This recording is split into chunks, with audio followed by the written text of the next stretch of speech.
투데이 주요 뉴스입니다. 제22대 총선 사전투표에서 전남은 41.19%의 투표율로 전국 최고를 기록했습니다. 광주 군공항 이전 사업이 빅데이터 분석 결과 이번 총선에서 가장 관심사인 걸로 나타났습니다. 인도 없는 도로를 걷다가 교통사고로 사망하는 노인들이 크게 늘고 있습니다. 현장 취재했습니다. 서부 해당화 군락지로는 국내 최대 규모인 강진 남미륵사에서 봄꽃 축제가 시작됐습니다.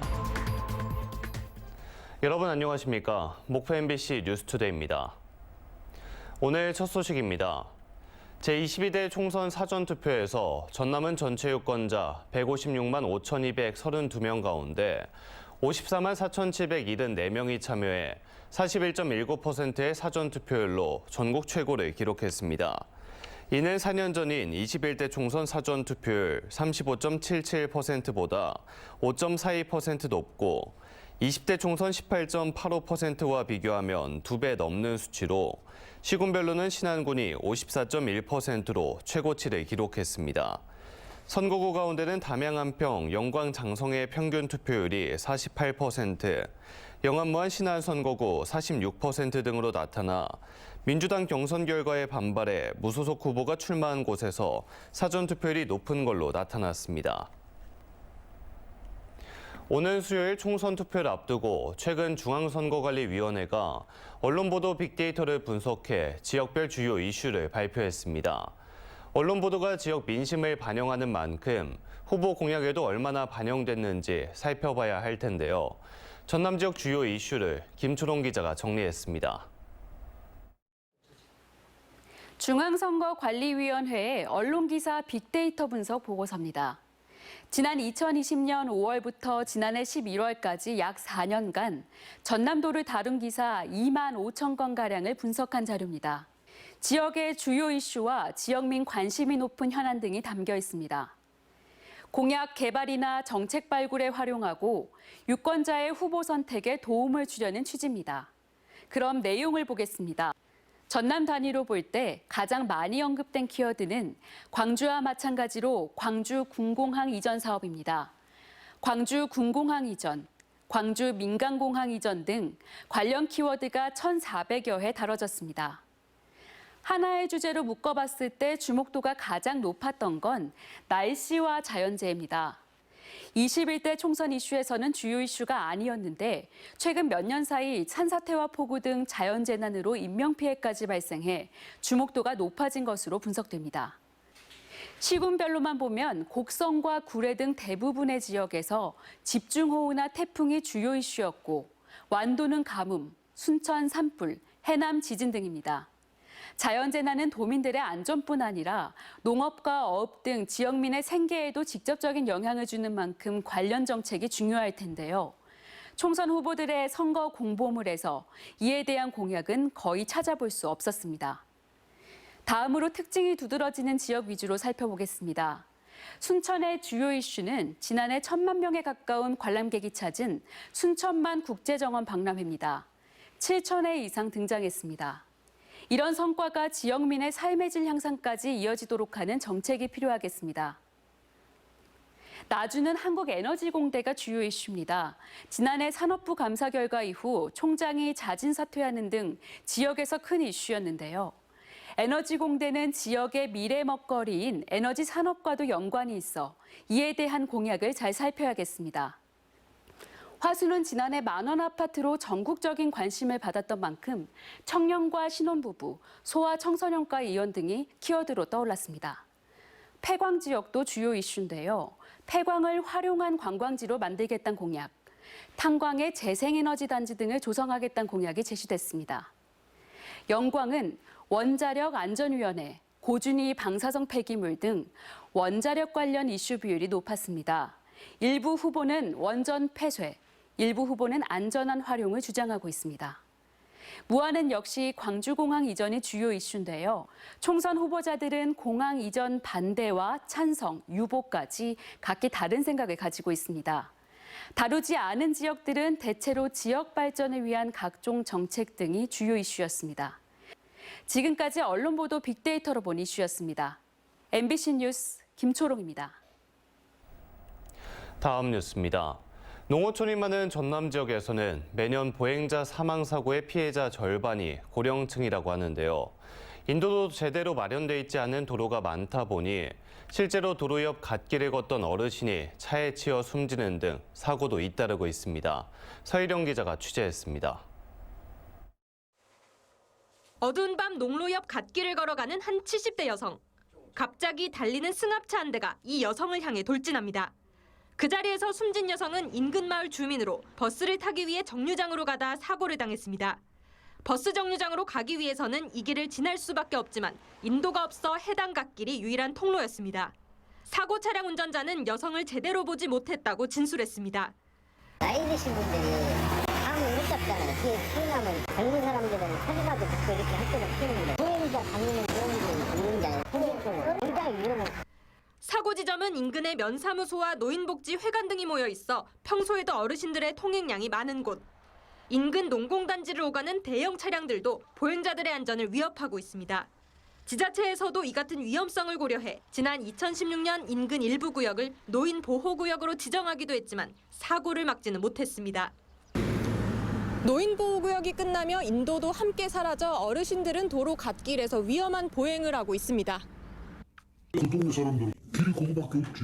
농협 분소가 그거 있어가지고 낮에도 농협에 간 사람들하고 잠깐만 해서 조심할 수밖에 없어. 지난해 전남에서 이처럼 갓길을 걷다 차량에 치여 숨진 사람은 모두 6명. 전체 보행자 사망 사고 가운데 10%가 넘습니다. 도심지에 비해서 보행 시설이나 그런 것들이 아무래도 미비할 거고요. 어두울 수 있어서 운전자가 그거를 좀 인지하지 못할 가능성도 높고요. 흰색이나 반사 재질을 가진 옷 착용하시고 보행을 하시라고. 지방도를 관리하는 전라남도는 우선순위를 정해 보행자 안전을 위한 인도를 설치하고 있다는 입장. 하지만 지방도 전체 2,700여 킬로미터 가운데 인도가 설치된 구간은 2%에 불과하고 그나마 차량 규제봉과 차선 도색 등 최소한의 안전시설 설치도 민원이 있을 경우에만 추진되는 등 농어촌 보행자 보호 대책은 소극적이기만 합니다. MBC 뉴스 서희령입니다. 강진 남미륵산은 국내 최대의 서부 해당화 군락지로 SNS와 입소문을 통해 유명세를 타며 봄철이면 많은 관광객이 찾고 있는데요. 올해부터는 지자체와 함께 처음으로 봄꽃 축제를 시작했습니다. 박종호 기자입니다. 꽃봉오리가 바람에 휘날리며 분홍빛 물결을 만들어냅니다. 강진 남미륵사에 피어난 서부 해당화가 한껏 그 모습을 뽐냅니다. 서부 해당화는 사과나무 속의 키 작은 나무로 4월과 5월 분홍색과 연한 자주색 꽃이 피는 게 특징입니다. 서부 해당화와 철쭉이 함께 피는 시기에는 해마다 관광객들의 발길이 이어집니다. 하늘 바람 길이라고 만들어서 가끔 이렇게 놀러를 다니는데 작년에도 한 번 왔었거든요. 근데 올해 그때는 정말 만개를 해가지고 천상의 화원 같은데 지난 40년 동안 축구장 100개 면적의 정원을 조성해 일부를 일반에 공개해온 남미륵사. 관리의 어려움으로 5% 남짓한 일부 공간만 개방해왔는데 이번 축제 기간에는 2배가 넘는 8만 9천여 제곱미터를 추가로 공개합니다. 나는 어차피 빈손이라서 내가 빈손으로 돌아가기 때문에 힐링하고 아픈 사람들 치료하기 위해서 21만 평을 조성을 했죠. 강진구는 올해 반값 여행 등을 추진하며 공격적인 마케팅 행사를 추진하는 상황. 올해 처음으로 개최하는 서부 해당화 봄꽃 축제를 통해 관광객들을 강진읍 등으로 유치해 지역 경제 활성화에도 기여할 것으로 기대하고 있습니다. 이곳 남미륵사는 약 60만 명이 찾는 강진의 관광 명소입니다. 이곳을 찾는 관광객들이 강진으로 흡수돼가지고 지역 경제를 활성화할 수 있는 중요한 그런 자원으로. 또 핑크빛 포토존과 인생사진관, 버스킹과 봄소풍 음악회 등 다채로운 프로그램도 마련됐습니다. 분홍 물결이 장관을 이루는 서부 해당화 봄꽃 축제는 오는 14일까지 강진군 군동면 남미륵사 일원에서 계속됩니다. MBC 뉴스 박종호입니다. 아시아 최초 슬로시티인 완도군 청산도에서 슬로 걷기 축제가 개막했습니다. 낮 기온이 23도까지 오르는 포근한 날씨를 보인 가운데 청산도에는 주말부터 걷기 축제에 참가하려는 인파가 몰려 청산 완보 스탬프 투어, 범바이 기치유 등을 즐겼습니다. 나비와 청산 가자를 주제로 나비 날리기와 함께 시작된 축제는 오는 21일까지 이어지고 완도군은 4월 한 달간 청산도 방문 관광객에게 해양치유센터 1층 프로그램 이용료 30% 할인 행사를 진행하고 있습니다. 신안 임자도 해변 승마대회가 오는 12일부터 이틀간 12km에 달하는 대광해변에서 열립니다. 대한승마협회가 주관하고 문화체육관광부 등이 후원하는 해변 승마대회는 지구력과 장애물 경주, 방문객 승마체험 등 다양한 행사가 펼쳐집니다. 튤립 축제가 동시에 열리는 임자도 대광해변은 폭 200m, 길이 12km에 달하는 단단한 모래가 펼쳐져 국내 최고의 해변 승마 코스로 알려져 있습니다. 지어진 지 평균 20년 된 광양항 내 건축물들은 대부분 에너지 효율이 떨어지는 데다 그동안 지속적으로 강화된 친환경 인증 기준에도 미달합니다. 여수광양항만공사는 친환경 에너지 항만을 선도한다는 전략 아래 녹색 건축물 적용 우선순위를 정해 이들 건물에 대한 그린 리모델링을 단계적으로 추진하고 있습니다. 최우식 기자가 보도합니다. 광양항 내 145동의 건축물은 평균 연식이 20년입니다. 그동안 남부지방의 건축 단열 기준은 2배 이상 증가했고 제로 에너지 건축물 GEB 인증 의무화 기준도 1000제곱미터에서 500제곱미터로 2배 강화됐습니다. 하지만 기존 건축물이 의무 대상은 아니어서 신규 시설을 제외하고는 적극적인 대응이 미흡한 실정입니다. 이런 이유로 광양항 내 건물들 역시 에너지 효율이 크게 떨어질 수밖에 없습니다. ESG 항만 실현을 지향하는 여수광양항만공사는 공공건축물의 에너지 효율을 높이고 근로 환경을 개선하기 위해 친환경 건축물 도입 계획, 그린 리모델링 사업을 추진하고 있습니다. 그린 리모델링은 기존 노후화된 건축물을 전면 보수해 에너지 성능을 개선하는 사업입니다. 현행 법규보다 조금 더 많은 에너지를 절감할 수 있도록 건축물 내에서 소비되는 그 에너지를 절감할 수 있도록 저희가 공사를 했다고 보시면 되고요. 우선 내년 말까지 도입기에는 2단계 1차와 1단계 컨테이너 부두 등 에너지 절감량이 큰 시설에 적용하기로 하고 최근 컨테이너 2단계 1차 부두 5번 선석에 건축물 2동에 대한 그린 리모델링을 마쳤습니다. 조명은 전부 LED로 교체했고 창호도 모두 바꿨습니다. 단열재가 보강된 벽은 전보다 2배 가까이 두꺼워졌고 절수형 도기도 설치했습니다. 첫 그린 리모델링 사업에 들어간 예산은 30억여 원. 올해 초 이미 친환경 건축물 예비 인증을 획득했습니다. 일단은 수요가 많은 사람들이 많이 이용하는 다중이용 시설에 먼저 그린 리모델링을 적용하고 그 다음에 이제 점차적으로 예산을 확보한 다음에 늘려나갈 계획입니다. 이어 2026년부터 28년까지 정착기에는 여객터미널과 자동화 부두, 노후된 다중이용 건축물을 대상으로 사업이 추진됩니다. 이후 2030년까지 고도화 시기에는 제2B 기준인 500제곱미터 이상 항만 건축물까지 에너지 최적화를 이루겠다는 구상입니다. 여수광양항만공사의 전국 첫 그린 리모델링 사업이 스마트 ESG 항만 실현이라는 국내 항만의 친환경 정책을 선도하고 있습니다. MBC 뉴스 최우식입니다.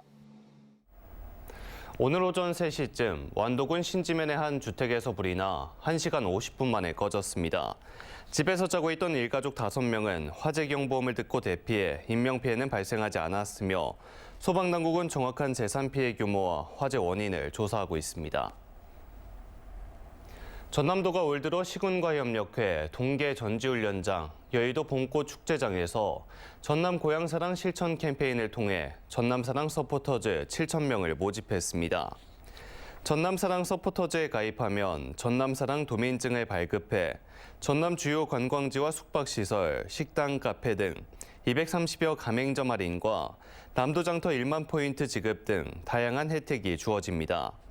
지난 2022년 9월부터 전남 이외 지역 거주자를 대상으로 100만 명 모집을 목표로 진행되고 있는 전남사랑 서포터즈에는 현재 45만 명이 가입돼 있습니다.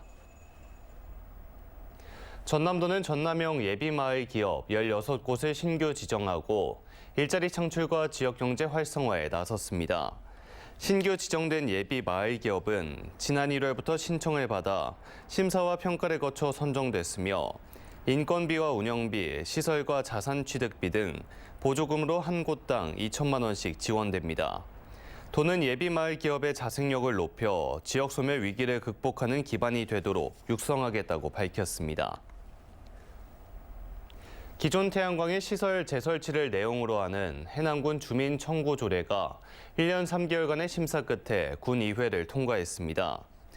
해남군의회가 의결한 주민 청구 조례는 단서 조항에서 기존 태양광 발전 시설의 경우 같은 면적 이내의 변경에 대해 개발행위 허가 당시 기준을 적용하고 주거 밀집 지역 등에는 주민 동의와 공동 지분 참여를 의무화했습니다.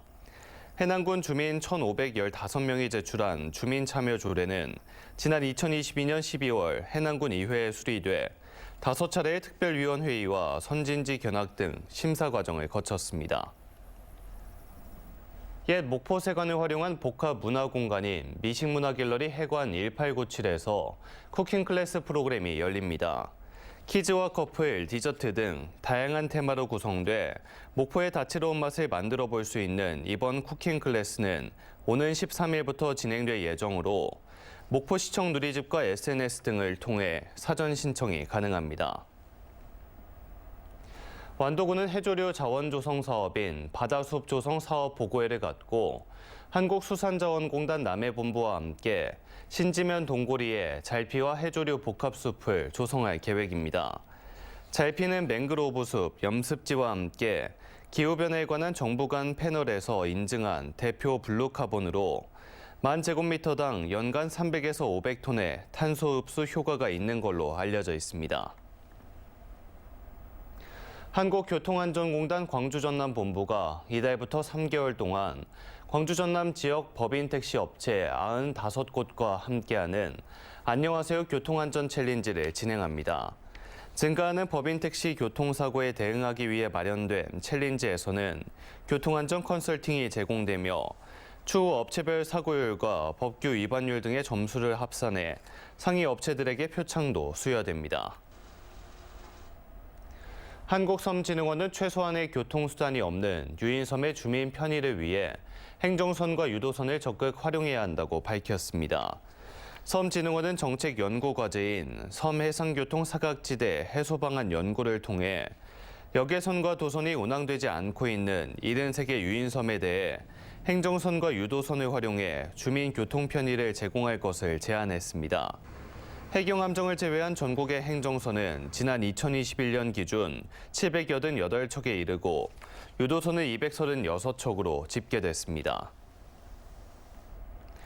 해남군은 지역경제의 한축인 사회적 경제 활성화를 위해 정부 예산 감축분을 자체 예산을 지원해 활성화 사업을 추진하기로 했습니다. 해남 지역에는 124개의 사회적 경제기업이 운영되고 있으며 해남군은 사회적 기업과 마을기업, 자활기업, 협동조합을 대상으로 7억 원 규모의 12개 지원 사업을 추진할 예정입니다. 목포시는 2024 코리아 오픈 배드민턴 대회 개최를 위해 목포시와 대한배드민턴협회, 전남배드민턴협회 간 업무 협약을 체결했습니다.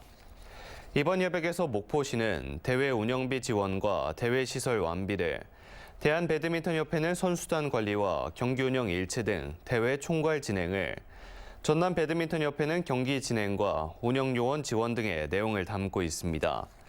2024 코리아 오픈 배드민턴 선수권 대회는 오는 8월 27일부터 9월 1일까지 목포 실내체육관에서 6일간 진행됩니다. 전남 환경친화축산농장이 10곳으로 늘었습니다.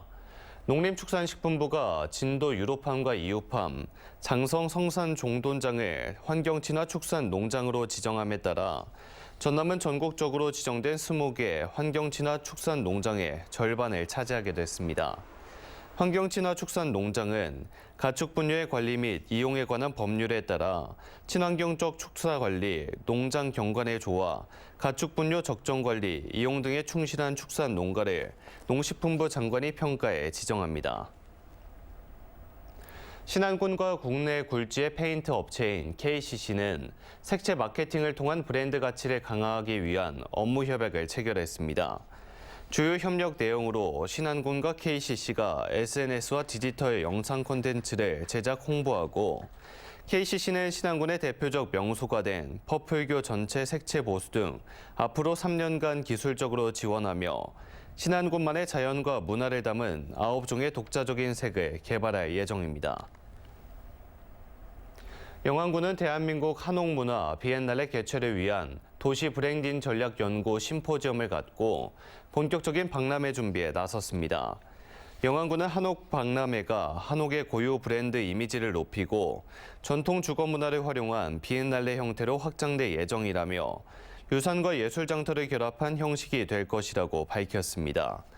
영안군은 지난 2010년부터 8년간 한옥 건축 박람회를 개최했지만 단순 박람회 수준에 머물렀다는 평가에 따라 일자리 창출과 산업화를 연계한 비엔날레를 추진할 예정이라고 밝혔습니다.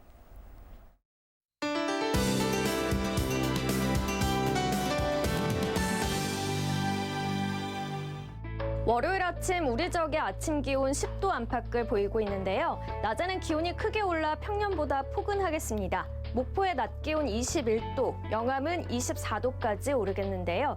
당분간 일교차가 커서 건강관리 잘해주셔야겠습니다. 오늘 목포와 전남은 구름 많다가 대체로 흐려지겠고 전남권 미세먼지 농도 보통 단계로 공기질 무난하겠습니다. 다만 기온이 오르고 날이 건조해지면 산불이 나기 쉬운데요. 화재 예방에 신경 써주시길 바랍니다. 다음은 자세한 지역별 날씨입니다. 우리 지역 낮 동안 따뜻하겠습니다. 목포와 신안 21도, 우안 22도 예상됩니다. 남해안 지역도 20도를 웃도는 곳이 많겠습니다. 완도와 강진, 장흥의 낮 기온 23도까지 오르겠습니다. 흑산도, 홍도, 최서남단, 가거도의 낮 기온은 16도에 머물겠습니다. 물결은 잔잔하겠습니다. 오늘 서해 남부와 남해 서부 해상의 물결 모두 잔잔하겠습니다. 다만 서해 남부 해상엔 바다 안개가 끼는 곳이 있겠습니다. 다음 만조 시간은 오후 2시 2분입니다.